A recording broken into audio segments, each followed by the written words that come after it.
So this good news is a lot more than the church ever told you, okay?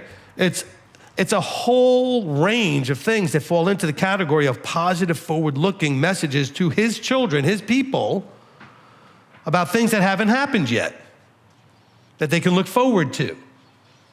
And some of it was being announced by the apostles as having happened, and that there was more to come. Okay, so part of the good news is, hey, this thing that you were waiting for that was positive, forward-looking has happened.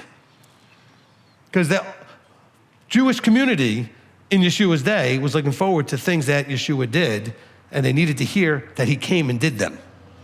Not everybody got to see him. Not everybody got to meet him. Not everybody got to see all of that. So the apostles went and shared that, and then eventually to the Gentile community, to the rest of the nations. By the way, I would be really concerned with anybody on a microphone giving you what they claim is a word from above that you can't find in this book, okay? Well, no, the Father told me to tell you. Okay, show me where it is here.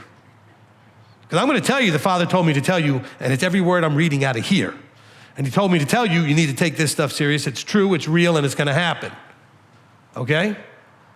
But that's not me coming up with something new off the top of my head.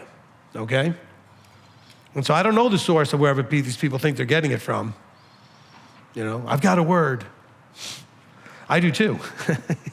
Okay? It's right here. Got a whole bunch of them. But I know he said it because it's here. So many people might have I didn't realize that the good news is mentioned in so many different ways. Because it's not just the good news of the gospel of Messiah, meaning the good news of his life. And I'm not diminishing, that's really good news. That's an exciting story, to know what he did when he was in the flesh, to know what he's doing now after his resurrection, right? That's incredible. But it's not the whole story.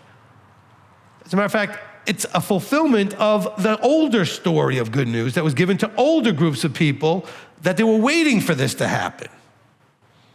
That is good news that was anticipated. See, Christianity wants you to believe this good news is a new thing, that nobody had any idea about it. Nobody was looking forward to it. Hey, we just want to tell you that the Messiah came and died and was resurrected. Well, no, these guys are waiting to hear about redemption, restoration of relationship with them and the Father. That's the point of the good news. And the reconciling that comes through what Yeshua did, or what's available because of what he did. You know what? The world does enough stuff to unsettle your lives. We don't need to be contributing to that. Can we understand that, please? We don't need to be contributing to that. It's already unsettling enough just to exist in this world, okay? I think a lot of it has to do with boundaries, staying in your lane, and trusting leadership. And I think we still struggle with that, okay? These people here failed to some degree because they did not see the leadership correctly. Do you understand? Because James said, we did send them out, but they didn't do what we told them to do. They did stuff we didn't tell them to do, okay? And why did they do that? Because they didn't see the authority correctly. If you saw the authority correctly, you would listen. I went to go speak at a congregation, and this whole issue came up about what's a salvation issue, and is this a salvation and everything else? And the Father told me one simple thing. He says, tell them if they do what they're supposed to do, they will be where they're supposed to be. Everything will be fine, right? Problem is, you don't do what you're supposed to do. You do whatever you want to do. You do some of what you're supposed to do. But I'm telling you right now, if you do what you're supposed to do, and some of you are doing it just great, you're going to be just fine. Some of you think you're doing what you're supposed to do and you're not listening. You're not going to be as fine. You're going to be Lord, Lord, he's going to look at you. Because some of you think, Lord, Lord, and he goes, I don't know you, is just, that's for the pagans or for the Christians who do Sunday and Easter. That's not for me. No, that's for everybody that's not listening, who thinks that they got it figured out, but are doing their own version of what he says. They're twisting it into their own image. You would do something that was idolatry, blood, they would strangle the animal, you drink the blood, and you'd probably have a temple prostitute that you would interact with. This is all pagan temple stuff. It wasn't just random 4 things. There were 4 things literally all connected, okay? So he was basically saying, and I've said this to you too, if you want to come and listen to me, my recommendation is listen to only me for a period of time to figure out what you want to do with that.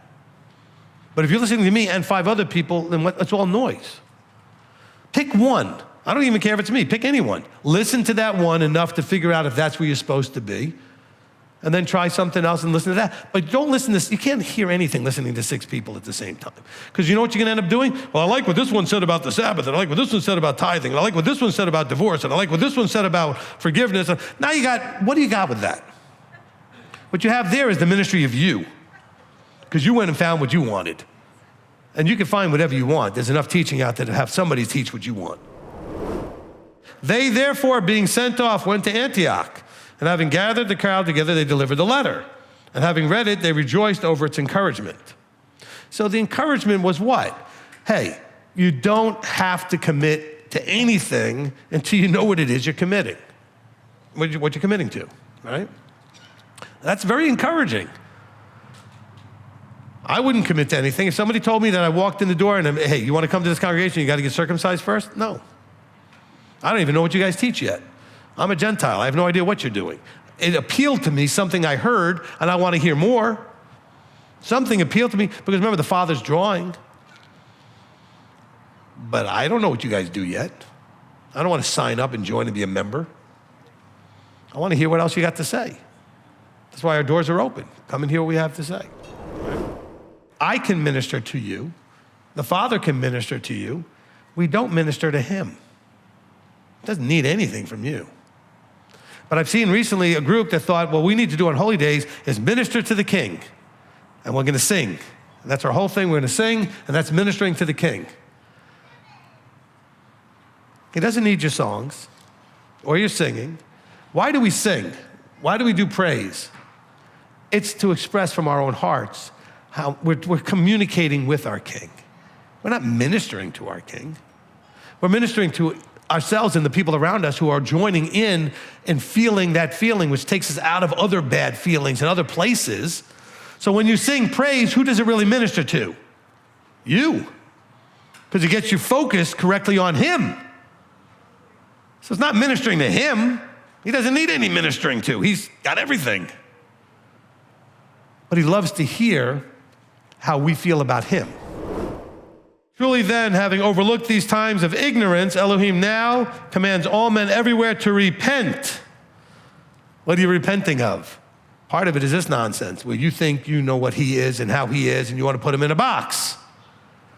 You need to repent of all the imagery that you've decided is what he is. And that's not just like an imagery like what he looks like. I'm talking about the imagery of how he functions, what he does, what his limits are, because he has no limits. But you've limited him in some ways. You got to get out of that, this is my little way of seeing the Creator. You got to repent of that and say, I'm not limiting him. I'm not restraining him. I'm not constraining him. He says, is there anything too hard for me to do? Really, is my arm too short? I can't do something? I mean, what are you limiting him with? See, we think of racism mostly as black, white, or say, Jew, Muslim, or something like that, where we kind of get into these things.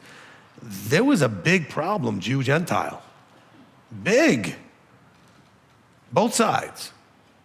We don't relate to that as much today. But we're talking about as far as their belief in God and going to places of worship and coming together. And it wasn't the fight like we have today where they believed differently and they hated each other. They didn't want each other to join in hands in the same thing because the animosity was so great. So it's not even like my God versus your God. No, they were all saying, no, you can't come and be with my God. My God's just for me. This is a big problem. There's a people problem, not an Elohim problem.